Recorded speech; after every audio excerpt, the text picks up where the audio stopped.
Hey friends, I'm Donna Amidon, and today we're going to talk about pride versus learning to lean on God's strength.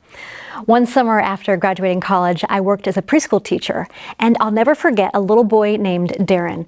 His favorite phrase was, "I do it myself." He could have been putting on his socks. He could have been opening his juice box. Darren wanted everyone in that classroom to know that he would do the task. And while this may not be all bad for a toddler, if we're not careful as adults, this independent, I do it myself attitude can surface in our lives. We have things to do. We have deadlines. We have decisions, and we think, I'll do it myself. But if you've lived long enough, you know that this pattern of self-reliance takes its toll. We eventually wear out, and we realize that we cannot do it on our own. But the good news is, we don't have to. And so today, we're going to learn to lean on God's strength by looking at an unusual event from the life of King Nebuchadnezzar. Now, King Nebuchadnezzar was the king of Babylon and a man with immense accomplishments, but his heart teemed with pride. In fact, God warned Nebuchadnezzar that because of his pride, judgment would come. What would happen? Nebuchadnezzar would be driven out of society to live like an animal. Hard to believe?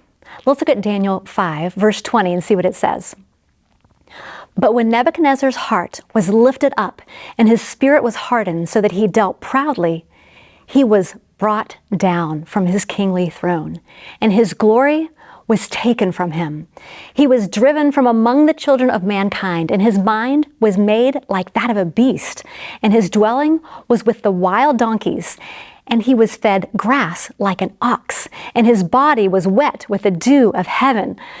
Can you picture this? This distinguished leader, because of his self-reliance, because of his arrogance, was driven away from society to live in a place of isolation and unrest. To me, it's this sobering picture of the effects of pride. But if we read on, we see a change happens.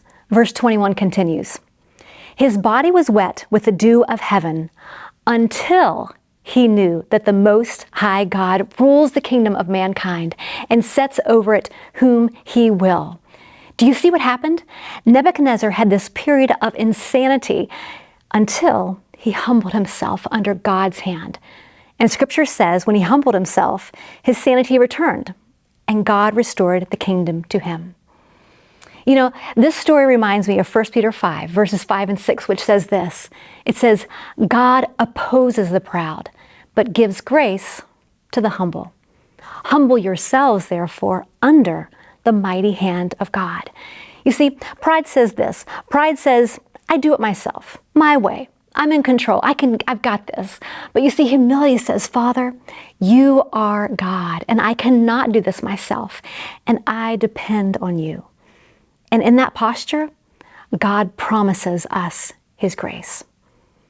So here's your challenge today, and I want to be very practical. Think of one thing you need God's help to do in your life.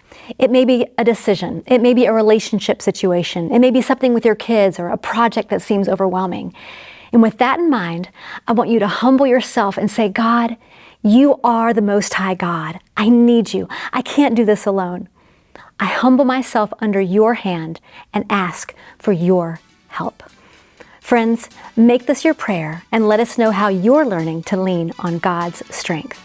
Now go, win today.